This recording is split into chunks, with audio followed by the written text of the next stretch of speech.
Hello friends, welcome back to my channel. ఇది పెళ్లి కూతురుని చేసిన తర్వాత కంటిన్యూ వీడియో అనమాట. ఇది పెళ్లి కొడుకుని తీసుకొచ్చే వీడియో. అంటే పెళ్లి కూతురు ఇంటికి పెళ్లి కొడుకుని అయితే తీసుకొస్తారు కదా, దానికోసం అయితే ఇంకా డీజే పెట్టుకుని అన్నిటికి వెళ్తున్నారు అనమాట. డీజే సాంగ్స్ అయితే పెట్టలేదు, కాపీరైట్ పడుతుంది అని చెప్పి. ఇంక ఇక్కడైతే చెల్లి అందరినీ చూపిస్తుంది.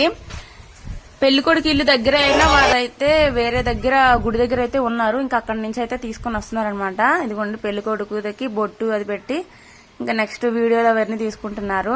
ఇంకా కార్లో అయితే తీసుకెళ్తున్నారు. ఇంకా వాళ్ళ చుట్టాలు అవన్నీ ఫ్రెండ్స్ అందరు ఉన్నారు. ఇంకా పెళ్లి కొడుకు అదే పెళ్లి కూతురు ఇంటి పక్కనే విడుదల అయితే తీసుకున్నారు అనమాట. కొంచెం దూరమైన మళ్ళీ కాలుగోలు అయితే తీసుకోవాలి కదా, అందుకని చెప్పి ఇంటి పక్కన అయితే తీసుకున్నారు. ఇక్కడ అమ్మాయిలు అయితే ఫుల్ డాన్స్లు వేసుకుంటున్నారు. ఓ అబ్బాయిలు ఒక పక్క అమ్మాయిలు ఒక పక్క డాన్స్ వేసుకుంటున్నారు అనమాట. మా చెల్లి నేయమంటే నేనైనా అనేసి అస్సలు వేసుకోలేదనమాట. ఇంక ఇక్కడైతే నేను కిందటి వీడియోలో బిందెల గురించి అయితే చెప్పాను కదా. అవైతే ఏంటంటే పేరెంటాలు ఉంటారు కదా, కాలువలు తీసేటప్పుడు వాళ్ళకి స్నానాలు చేపిస్తారు కదా, వాటితో అయితే ఇంకా బిందెలతో అయితే వాటర్ తీసుకొస్తారు.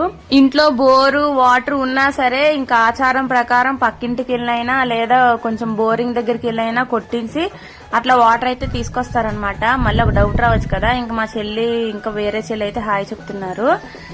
ఇంకా అలా తీసుకొచ్చేసిన తర్వాత పెళ్లి కొడుకుని పెళ్లి కూతుర్ని అయితే ఇంటికి వచ్చి తీసుకొస్తారు. ఇంకా ఇందాకైతే ముగ్గేశారు కదా, ఆ ముగ్గు పైన అయితే తీసుకొచ్చేసి ఇద్దరు మళ్ళీ నార్మల్ డ్రెస్సులు అయితే వేసుకుంటారు. ఇగోండి ఇట్లా అయితే తీసుకొచ్చి వాటికి దారాలు అయితే కడతారనమాట.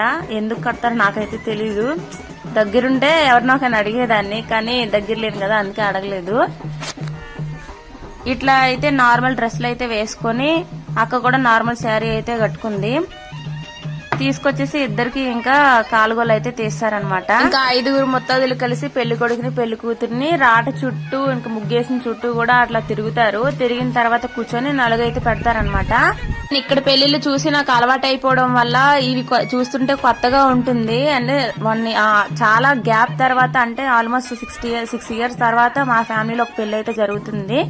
అది కూడా వీడియో తీయడం కొత్తగా కదా, అందుకే నాకు కొంచెం డిఫరెంట్ గా ఉందనమాట చూస్తూ ఉంటే. ఇంకా పక్క పక్కన అయితే కూర్చోబెట్టి ఆ బిందెల్లో అయితే పసుపు అది కలుపుతారనమాట. పసుపు అది కలిపేసి ఇద్దరికి పసుపు అది బాగా పూసేసి మధ్యలో అయితే తోడు పెళ్లి కూర్చోబెట్టారు. ఇంక ఇద్దరికైతే మంచిగా ఫోటోలు దిగుతున్నారు.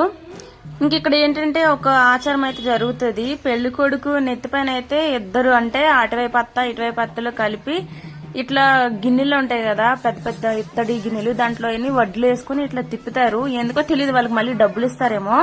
ఇంక ఇక్కడ మంగళాయన ఉంటారు కదా, అతనైతే ఇంకా ఇద్దరికి కాలుగోళ్ళు కట్ చేస్తారు. కట్ చేసిన తర్వాత వీటిని ఏమంటారు, రోకళ్ళు అంటారు కదా, రోకళ్ళు పాలల్లోని అవన్నీ ముంచి భలే చేస్తారు. అది మా చెల్లి వీడియో తీయలేదు. ఇంకిద్దరికి అక్కడైతే స్నానాలు అయితే చేపించేసి మంచిగా అయితే రెడీ చేస్తారనమాట. ఇప్పుడైతే రిసెప్షన్ కి రెడీ అయిపోవాలి. రిసెప్షన్ వీడియో కూడా నెక్స్ట్ వీడియోలో వస్తుంది. ఇంకా పెళ్లి రిసెప్షన్ వీడియో అయితే పెడతాను. అండ్ వీడియో వస్తే మన ఛానల్ ని సబ్స్క్రైబ్ చేసుకోండి. ఇక్కడ చూడండి, వాళ్ళిద్దరితో పాటు తోడు పెళ్లి కూతురికి అయితే కూడా స్నానాలు చేయించేశారు. ఇంక వీడియో నచ్చితే లైక్ చేసి షేర్ చేసి సబ్స్క్రైబ్ చేసుకోండి. Please subscribe my channel. ఇంకా మరిన్ని వీడియోస్ కోసం నా ఛానల్ ని సబ్స్క్రైబ్ చేసుకుని బెల్ ఐకాన్ అయితే టచ్ చేయండి. దాన్ని టచ్ చేస్తే నేను చేసిన వీడియోస్ ప్రతిదీ మీకు నోటిఫికేషన్ వస్తుంది. అండ్ రిసెప్షన్ కి అయితే ఇలా రెడీ అయ్యారు. Bye bye.